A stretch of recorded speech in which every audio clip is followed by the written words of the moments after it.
I think that's the subject that he's, and I don't, this doesn't happen very often, but I actually learn something when I hear him talk. Well, anyway, that's not why I'm here today, Mr. President. I'd like to help provide some sense and balance and accuracy, which is clearly lacking in the mainstream media's attempt to drum up global support, global warming hysteria again. You know, I have to say this, that I feel like we're kind of back to the good old days. We talked about this for about 10 years.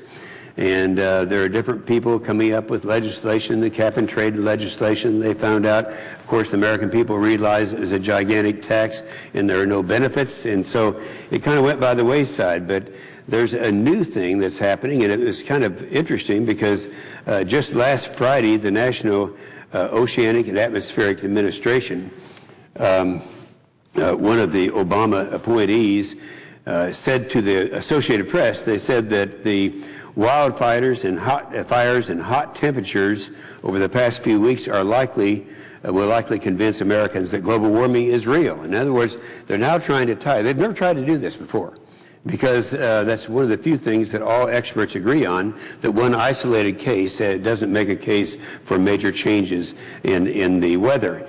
But and this is kind of a dangerous game to play, because what are they going to say when winter comes? You know, it's going to get cold, and as soon as it turns cold, I can tell you what they're going to say. They're not going to use global warming. They're going to use climate change. So as the season changes, the terminology changes, and they'll start saying just because the temperatures are freezing doesn't mean that the planet isn't overheating. Now, if you follow through with those double negatives there, maybe you understand that. My very good friend from Rhode Island commented on the famous igloo. Put the igloo up there, will you? This was pretty prominent on 2 summers ago, and let me just kind of, Mr. President, tell you the story of where we got to the igloo.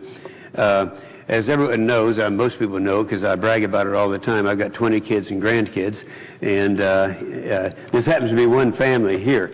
And this right here, you can't see them as well. That's 6 of the most beautiful people we've ever seen. Happens to be my daughter and her husband and their family of 4 kids.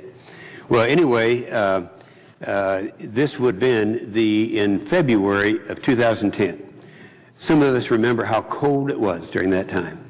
And it happens that one of my kids, the only one who's adopted, is a little girl that was an orphan in Ethiopia that we found and nursed back to health. And my daughter, Molly, who had nothing but boys, she adopted this little girl. Put her picture up there. She's a pretty little girl. And so she's become kind of a hero. Every February, I sponsor something called the African Dinner, where all of our friends from Africa, about 400 of them, come over, and we are establishing close, intimate relations with them. And it happens that that little girl you're looking at there, that was actually 12 years ago that we found her. She's now a 12-year-old little girl. She reads at college level. She's smart, and she's the main speaker every time we have this thing. Well, anyway, in February of 2010, little Zagita Marie was up here, and she brought her whole family up, and she made her speech, and it was a beautiful thing. And afterwards, they were getting ready to take the plane back home, and the blizzards came, and all of the airports in the area shut down. There's no way that they can get back. So what do you do with a family of 6 when you're snowbound and there's nothing but snow and ice on the ground? You make an igloo. So they did, and they put the igloo back up. I mean, that's a real igloo. That's not just something that kids play around in. It sleeps 4 people, and I know that. I was in it. But anyway, they did this igloo. It's right up by the Library of Congress, and the sign on top says Al Gore's new home. Well, anyway, and I think they said honk if you want global warming or something like that. Anyway, everyone was having a good time, but some of my liberal friends were so upset. One was Keith Olbermann. Keith Olbermann with MSNBC designated my family, my daughter Molly's family of 6, as the worst family in America.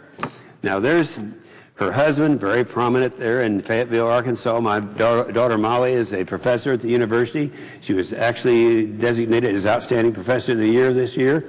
She'll be marching out on their homecoming on November 3rd to accept that award. Anyway, it's quite an outstanding family, and the kids all straight A students and all that. wonderful stuff. But anyway, that was the famous igloo, and I'll leave it there for a minute because I enjoy, and it's been a long time since we've had a chance to talk about it. So you have Molly and James and Jason, Luke and Joan and Marie enjoying that, and believe it or not, Mr. President, that's the worst family in America. Well, just after the igloo story broke, a reporter, Dana Milbank, warned the alarmists. Now, keep in mind the terminology we use. Those people who think the world is coming in because catastrophic global warming is coming, it's all due to man-made gases, so we need to shut down America. Those are the alarmists. The skeptics are me, the ones who would look at this and say, wait a minute, that science was cooked up by the United Nations for an ulterior motive. So anyway, Dana Milbank, who's been very much on the other side of this issue, warned the alarmists to stop using weather to justify global warming, because then what do they do when the weather doesn't cooperate with their predictions of the melting planet? And as he wrote, and I'm quoting now, in Washington's blizzards, the Greens were hoisted by their own petard. He concluded, and I'm still quoting, he said, if Washington snows persuade the Greens to put away the slides of polar bears and pine beetles and keep the focus on national security and jobs, it will have been worth the shoveling. But not everyone got that memo. In July, it was July of 2010, the hot summer that followed the intense blizzards, when my family put up the igloo, John Carl of ABC News asked me to do an interview outside in the heat. Now, this is obviously an ambush, and people who know me well know I enjoy ambushes. So I went out there in the heat, and they got ready with the cameras rolling and all this, and they had a pan with an egg in it, and they're going to fry the egg on the pavement, and they put it in there, and it didn't fry. So nice try, but it didn't work. Now, I'm sure you noticed that somebody else tried just last weekend. Last weekend, I happened to be in the Farnborough Air Show, which I go to every year, when I got a call from home that they have kind of resurrected the igloo, and we're talking about that, and they're going to have a great big event on the mall. And in the event, they're going to take the thing called hoax. Now, let me go back to 2003. In 2003, when I realized, and I started hearing from a lot of the scientists, the real scientists, that it was a hoax, I made the comment that the notion that catastrophic global warming is due to man-made anthropogenic CO2 and man-made gases is the greatest hoax ever perpetrated on the American people. So that's where hoax came. So they're going to had a great big thing made with ice. Apparently it was about the size of a car that said hoax with a question mark, and they're going to put it down there, and it was going to melt, and they were going to be making a big issue. The problem is nobody showed.